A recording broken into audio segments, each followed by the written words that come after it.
అందరికీ దేవుని నామానికి మహిమ కలుగుగాక. స్తుతులు స్తోత్రములు వందనాలు తెలియజేస్తున్నాం తండ్రికి, అమ్మగారికి, అయ్యగారికి వందనాలు స్తోత్రాలు తెలియజేస్తున్నాము. సంఘ బిడ్డలందరికీ కూడా కృతజ్ఞంగా వందనాలు తెలియజేస్తున్నాము.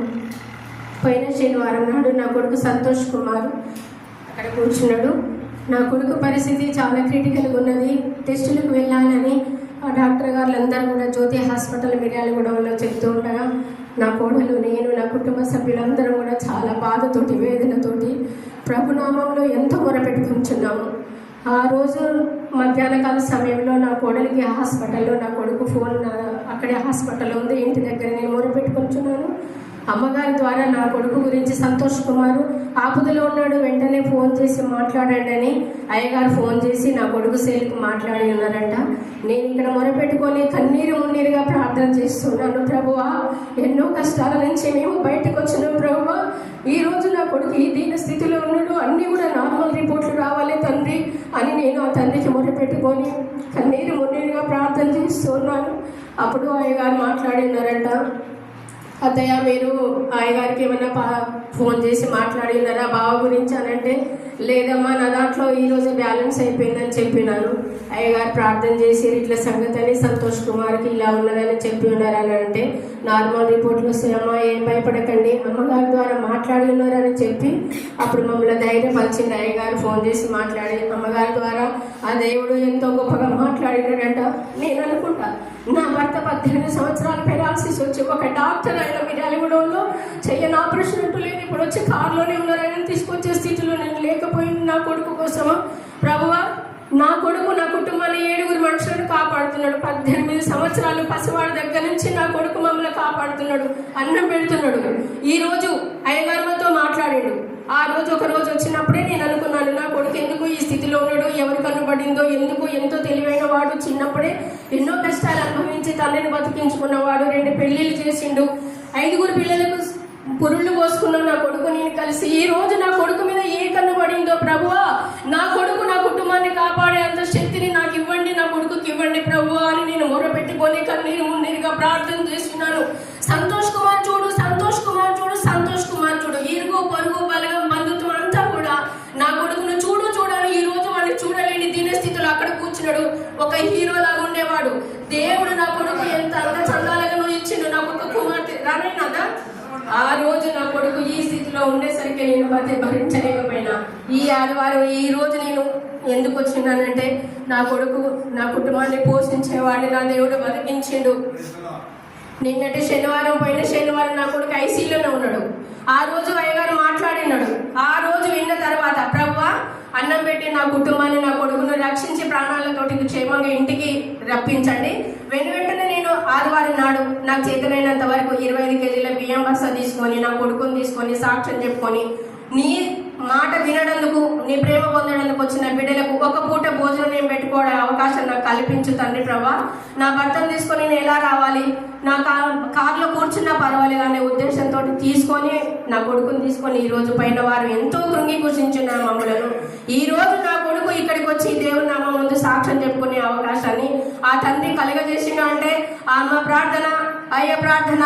సరే, నేనైతే ఎంతో ప్రార్థన పర్వాలు అయితే అనుకుంటలేను. నేను అన్య పూజలు చేసి అరచేతులు ఆరతులు ఇచ్చి ఎన్నెన్నో భూమి మీద అన్ని కూడా పూజలు చేసిన ఆ దేవుడు ప్రవచనం ద్వారా మాట్లాడి ఉన్నాడు.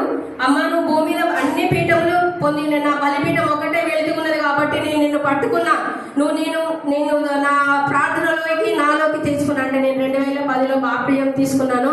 నా భర్త చనిపోతాడన్న వాడు పెరాలసిస్ తోటి తిరిగిన హాస్పిటల్ లేదు.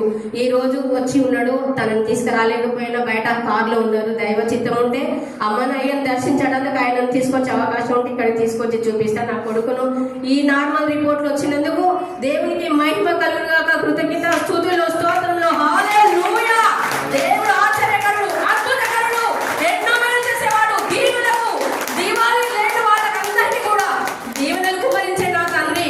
ఆనాడు నా భర్త అడ్డపడ్డ రోజు ఎన్నో ప్రాణులను, ఎన్నో డెలివర్లను, పుణ్యానికి డాక్టర్ కాదు సిజరీన్ చేయాలన్నా కూడా తన సొంత డబ్బులు పెట్టుకొని ఎన్నెన్నో ఆపరేషన్లు చేసిన నా భర్త, నా బలగము, ఆఖరికి మా డాక్టర్ అందరూ విడిచిపెట్టిన నా కొడుకు ఫ్రెండ్స్, అమ్మ మేమున్నామని చిన్న చిన్న పిల్లలు వచ్చి సంతకం పెట్టిరు. సంతకం పెట్టే వాళ్ళు ఎవరు లేరని మమ్మల్ని తోసి వేసినా కూడా హైదరాబాద్ లో నా కొడుకు ఫ్రెండ్స్ వచ్చి నా భర్త కోసం సంతకం పెట్టి ఆ రోజు రోజు 2008లో నా భర్త అడ్డం పడితే 2009లో సూర్యాపేట దగ్గర కాసింపేట అనే ప్రభాకర్ పాస్టర్ గారు ఉన్నారని మా అత్తగారు ఊళ్ళో చెప్తే అక్కడికి వెళ్ళి 2010లో నేను బాప్టిజం తీసుకున్నాను. నాకు పెద్దగా వాక్యం తెలియదు, అన్య పూజలు చేసుకున్నా కాబట్టి నాకు ఈ వాక్యం తెలియదు ప్రభు అంటే దేవుడు నాతో మాట్లాడిండు. మా అత్తగారి ఊర్లో ఆమె దేవునికి నమ్మాలి అని అంటే దేవుడు తనతో మాట్లాడాలి, అప్పుడే తను నమ్ముతుంది. చాలా నీతిమంతుల కుటుంబం వాళ్ళదని చెప్తే దేవుడు నాతో మాట్లాడిండు.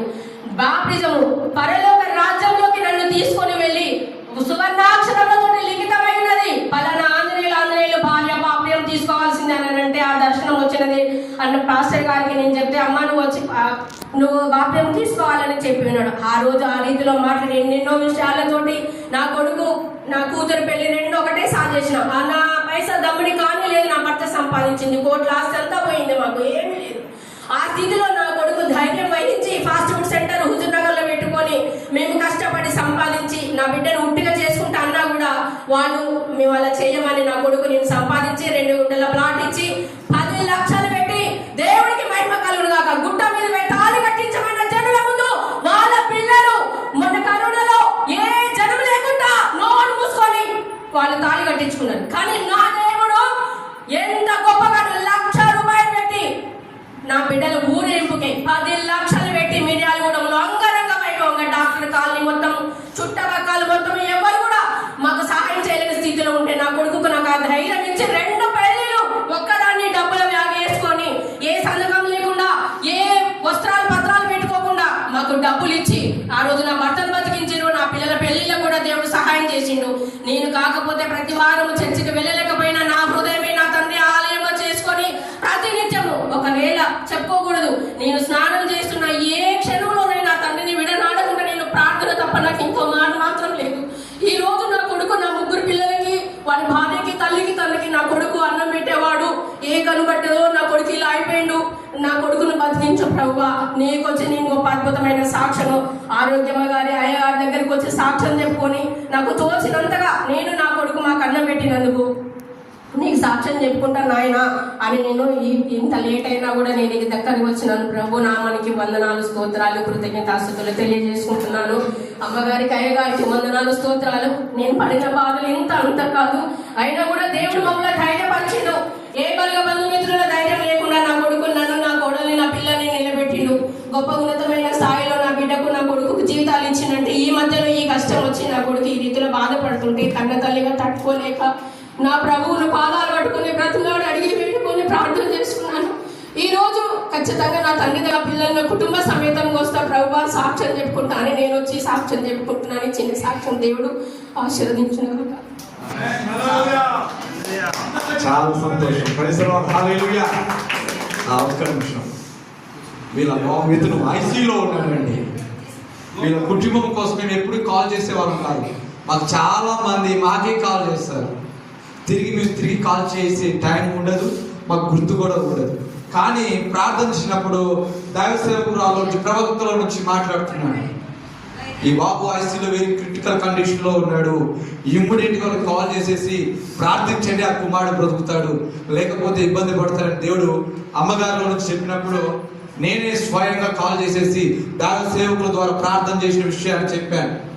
ఆమె చెప్తుంది, అయ్యా చాలా క్రిటికల్ కండిషన్లో ఉంది, ఐసీలో ఉన్నాడయ్యా అనే కన్నీరు కారిపోతున్నాయి వాళ్ళకి. మామూలు కాదండి, అసలు ఎంత వేదనతోటి ఎంత దుఃఖంలో ఉన్నారంటే ఆ టైం సిచ్యువేషన్లో ఆ సహోదరి నాతో మాట్లాడింది. నేను చెప్పాము, అయ్యగారు చెప్పిన, అమ్మగారు చెప్పిన, ప్రవక్త గారు చెప్పిన మాటలు చెప్పాను. మీరు ధైర్యంగా ఉండండి, నీ భర్త బయటకు క్షేమంగా వస్తాడు, అన్ని నార్మల్ రిపోర్ట్స్ వస్తాయి, మీకు ఏం కాదమ్మా, ధైర్యంగా ఉండండి అమ్మా అని చెప్పడం జరిగింది. అదే మాట రాత్రి కూడా చేసి మాట్లాడాను వారితో. మీ కుమారుడికి ఏం కాదమ్మా నా తల్లిగారితో నేను చెప్పాను. చెప్పినప్పుడు దేవుడు అద్భుతమైన రీతిలో రిజల్ట్ ఇచ్చాడు. ఈ రోజు కుటుంబ సమేతంగా వీళ్ళ father one of the doctor అనేక మందిని బ్రతికించాడు అండి. కానీ మన దేవుడు దేవాది దేవుడు, డాక్టర్లకే పరమ డాక్టరు. ఆమేన్. అద్భుతంగా స్వస్థపరిచాడు. అన్న ఆర్ యు హ్యాపీ? సంతోషమా? సంతోషమా? సంతోషం. దేవుడి స్తోత్రం. ఎక్కడ ఉండొచ్చు మీరు? దాదాపుగా ఇక్కడ నుండి ఒక 30 కిలోమీటర్ల డిస్టెన్స్, 20 నుంచి 30 ఉండొచ్చు బహుశా. అక్కడ నుండి వచ్చారు. దేవుడికి మహిమ కలుగును గాక. Thank you.